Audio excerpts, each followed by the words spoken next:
Dr Élodie Jantès, je suis médecin nutritionniste au CHU de Clermont-Ferrand et j'exerce notamment dans le cadre du centre référent TCA Auvergne. Dr Julie Kaufmann, je suis psychiatre de formation. Je suis spécialisée dans le domaine des troubles des conduites alimentaires. Alors, bonjour, je m'appelle Lydie Perron, je suis infirmière coordinatrice. Cécilia Gounier, je suis la psychologue du centre référent. Maëva Espagnol, je suis diététicienne. J'exerce à 30% en fait sur le centre TCA de Clermont-Ferrand. Donc je suis sur la partie en fait évaluation adulte et j'ai 10% aussi de coordination pour tout ce qui est entretien du réseau de diététiciens, etc. pour qu'on puisse réorienter en fait les patients qu'on reçoit au centre. Lorsqu'on contacte le centre référent TCA, une secrétaire prend les coordonnées du patient. Ensuite, le patient est contacté par notre infirmière coordinatrice pour préciser la demande, le besoin du patient. Ensuite, une consultation de préadmission est organisée, soit auprès de ma consoeur psychiatre, le Dr Kaufmann, soit auprès de moi-même, en vue d'envisager une évaluation en hôpital de jour, troubles des conduites alimentaires. Cet hôpital de jour se passe tous les jeudis. On arrive le matin, on a un certain nombre d'examens médicaux, ainsi que plusieurs consultations. Il y a une consultation médicale, une consultation psychiatrique, une consultation psychologique, ainsi qu'une consultation diététique. À l'issue de ces différentes évaluations, on pose le diagnostic de la présence ou non d'un trouble des conduites alimentaires et on propose un suivi personnalisé en fonction des problématiques du patient.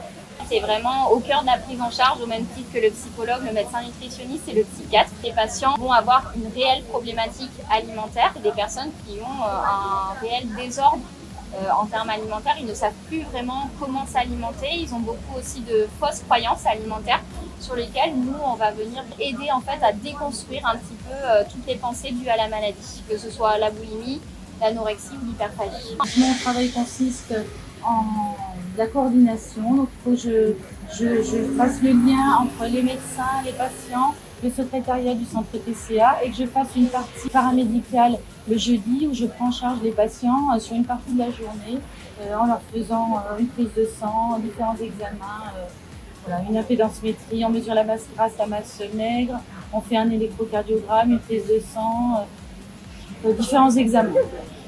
Donc je pense que ce métier-là, il est quand même indispensable au sein du centre TCA parce que ça permet de créer du lien. Si vous voulez, moi j'ai un numéro de téléphone qui est professionnel, qui m'est dédié. Les gens peuvent me rappeler sur ce numéro privé. En dehors des moments où je les rappelle, enfin ils savent que ça crée un lien avec quelqu'un de l'équipe. Donc moi, en tant que psychologue du centre TCA, mon rôle, ça va être d'une part d'évaluer le patient avec un entretien clinique, c'est-à-dire essayer de répertorier, refaire son histoire de vie, essayer de comprendre un petit peu les problématiques, de les cibler un petit peu d'un point de vue psychologique. Dans un deuxième temps, on remet des questionnaires lors de la préadmission pour l'hôpital de jour. Donc, c'est-à-dire que c'est un ensemble de questionnaires que le patient va remplir qui concernent notamment l'alimentation, l'image corporelle, le lien avec l'estime de soi, différents éléments comme ça. Il y a aussi les comorbidités, comme je parlais tout à l'heure, donc la dépression, l'anxiété, etc., qui va être évalué à ce moment-là, ce qui me permet de compléter un petit peu mon évaluation. Il y a également une évaluation cognitive que je vais mener, avec notamment une évaluation sur tout ce qui va être attention, et c'est-à-dire la concentration, ce qu'on appelle l'attention soutenue, et la flexibilité mentale. Ce sont des capacités en fait qui vont être souvent altérées quand on a des troubles alimentaires. Ça me permet d'évaluer si la personne est apte à suivre une prise en charge, c'est-à-dire à mettre en place un suivi psychothérapeutique, puisqu'il faut des capacités attentionnelles, en fait, c'est ce qui va favoriser le suivi, la prise en charge. Également la flexibilité mentale, donc c'est une capacité en fait qui consiste à s'adapter au changement, qui va être plus difficile quand on a des troubles alimentaires. Donc là, c'est pour voir si ça peut être un élément à cibler dans la thérapie. Il y a aussi des difficultés qui vont être mesurées au niveau cognitif en termes de cohérence centrale. Donc là encore, c'est un terme un peu compliqué qui signifie qu'on va avoir tendance notamment à se centrer plus sur le détail et avoir du mal à voir les choses dans l'ensemble. On va adopter une vision flexible des choses, en fait, soit globale, soit spécifique. Donc ça va être aussi des éléments qu'on peut travailler en thérapie. Ça peut en fait être lié avec tout ce qui est de l'ordre du perfectionnisme. Des éléments comme ça, on va se focaliser sur des détails et peut-être même de façon obsessionnelle avec le corps, par exemple, avec des complexes qui se développent sur différents aspects. Une prise en charge type au niveau du psychiatre, De faire une évaluation, en fait, on va dire des symptômes que les patients en fait peuvent nous présenter.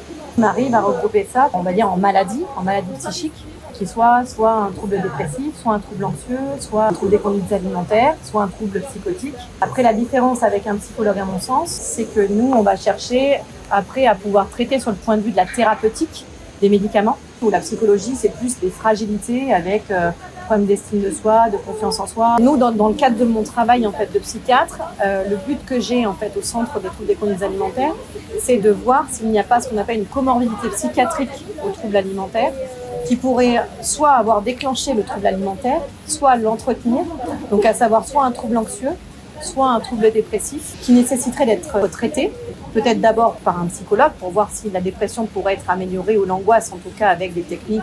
Mais après, si jamais ça a échappé à la psychothérapie, qu'on puisse mettre un traitement antidépresseur, anxiolytique, qui permette d'apaiser en tout cas les symptômes et faire que le trouble alimentaire puisse s'améliorer. Comment accompagner un patient qui souffre de troubles alimentaires pour se sortir de sa maladie? Premièrement, le plus important, c'est d'arriver à faire prendre conscience aux patients qu'ils souffrent d'une pathologie.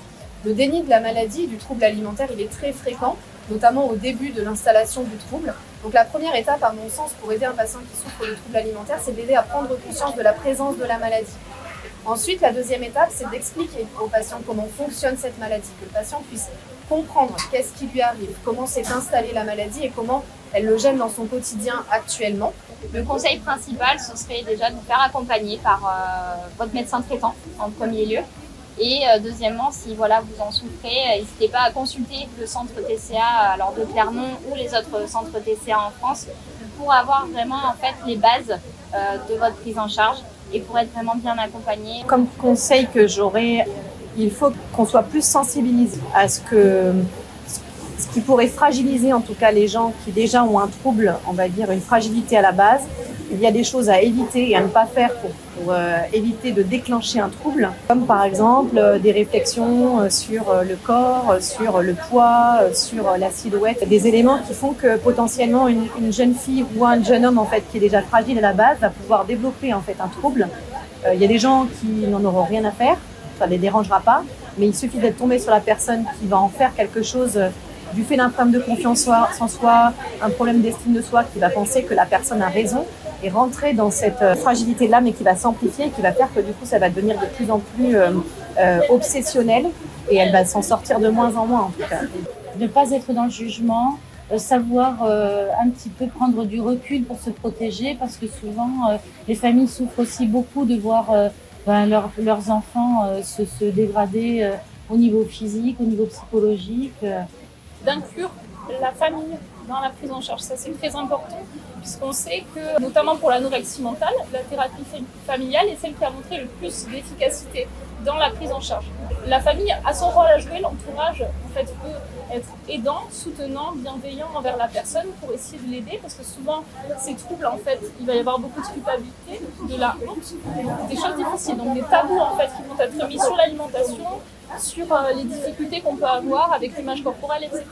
Donc déjà, pouvoir libérer la parole, essayer d'aborder avec la personne voilà, les difficultés, montrer qu'on peut en parler, c'est un sujet qui n'est pas tabou, ça c'est important. C'est vraiment de ne pas rester seul dans son coin, de ne pas rester replié, vraiment de se tourner vers des associations, vers le centre TCA par exemple, en appelant soit le centre de nutrition qui est au 8e, donc à Gabriel-Manty à Clermont-Ferrand, soit appeler le numéro de l'infirmière pour que je puisse moi contacter éventuellement les médecins et les autres professionnels.